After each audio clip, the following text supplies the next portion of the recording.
With earnest respect, I would like to ask Luang Por the simplest way to explain the existence of heaven and hell to those who don't have faith in the subject. Although the matter of heaven and hell is true, the explanation about it for others to accept is not as easy, because those who acknowledge the issue must have sufficient mental illumination and comprehension. How many people do we know who possess sufficient mental illumination and comprehension? Children from the age of kindergarten up to 6th grade of primary school possess a clean slate, except those who came from a detrimental environment, such as children associated with drugs. Otherwise, teaching children on the subject of heaven and hell is effortless. Another group of people who can quickly accept the idea of heaven and hell are adults who can control themselves from 6 forms of harmful behaviors that can lead to ruin. These are adults who've never indulged in the consumption of additive intoxicants, avoided frequenting places that are morally prohibited, and never engaging in gambling because their minds are pure and untainted. However, in today's society, the 6 forms of harmful behaviors are proliferating unabated. It is our duty to try our utmost to instill the right understanding regarding the existence of heaven and hell in others, regardless of how darkened and clouded their minds may be. This is because they are our friends who share the world's resources with us. They could be our relatives or close friends. When we acquire any moral knowledge which is useful, we should share it with them. Even if you have the heart of a virtuous friend with the genuine intention to impart the right understanding to them, I would like to leave you with a thought. Before you can explain the idea of heaven and hell, you need to ask yourself how certain your belief is on the subject. If the answer is not 100%, then it will be difficult to convince others to accept the idea. If your conviction on the subject is 100%, the possibility of convincing others to understand things the same way you do will increase. The explanation that you use to convince them can come from your own experience. Ask yourself how you went from being a skeptic in the past to a firm believer in the present. If you can answer yourself this question, the explanation will surface in the same manner. When I was not yet ordained, I was also skeptical about the existence of heaven and hell. I searched in all directions for the answer by visiting various temples to ask many reverend monks about the existence of heaven and hell. Some admitted that they themselves did not really know. Some confirmed the existence of heaven and hell. When I asked further whether they had ever seen it for themselves, they couldn't confirm it, but believed it according to what was recorded in the Tipitaka, the Buddhist scriptures.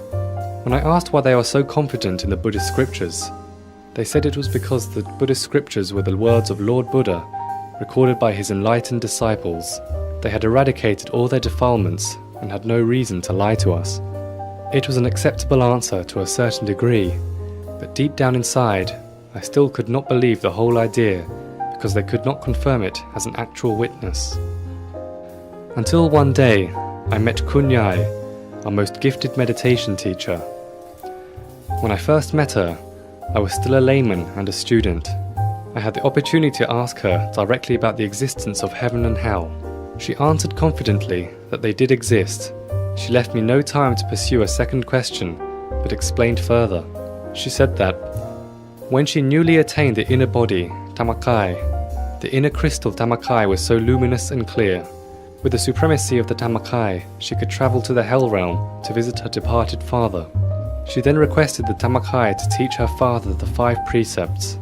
The flames of hell temporarily extinguished, while her father learned and observed the precepts.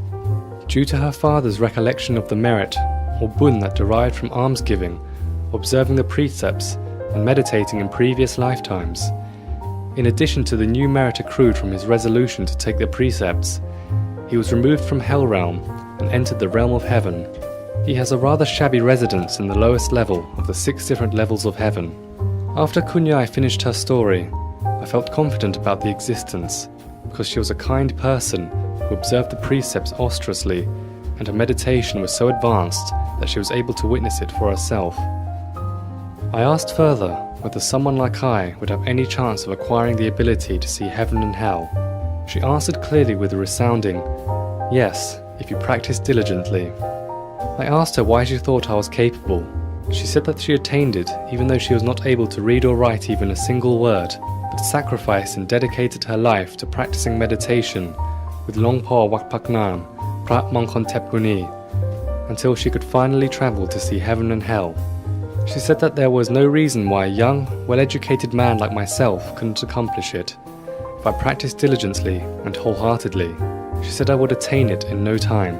With the assertion and encouragement from the most adept of meditators, like Kun Yai, my confidence grew to 99%.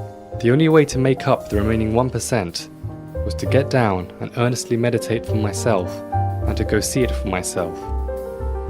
It could never be 100% if I didn't approach it like that. From that moment onward, I have been seriously practicing meditation. After I graduated, I decided to ordain, and I have enjoyed every single day of the monkhood for the last 33 to 34 years. The longer I remained a monk, the more confidence I had in the existence of heaven and hell. However, there are those who are still skeptical about heaven and hell because they are unwilling to believe.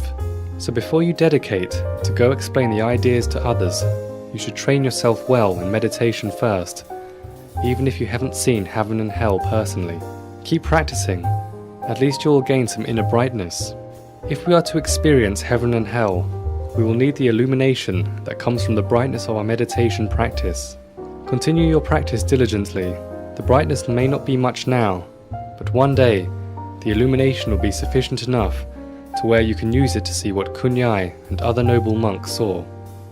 Share with others whatever knowledge you have regarding heaven and hell. If they possess enough wisdom to understand, they will realize that we are not making up any lies. Once they realize that we've been diligently and honestly practicing meditation, we will be able to talk to them about it. Once you are able to communicate at the same level, encourage them to practice meditation too. One day, they'll be able to experience it on their own, and then they will believe. No matter how much talking you do about it, they will never have a 100% faith on the subject.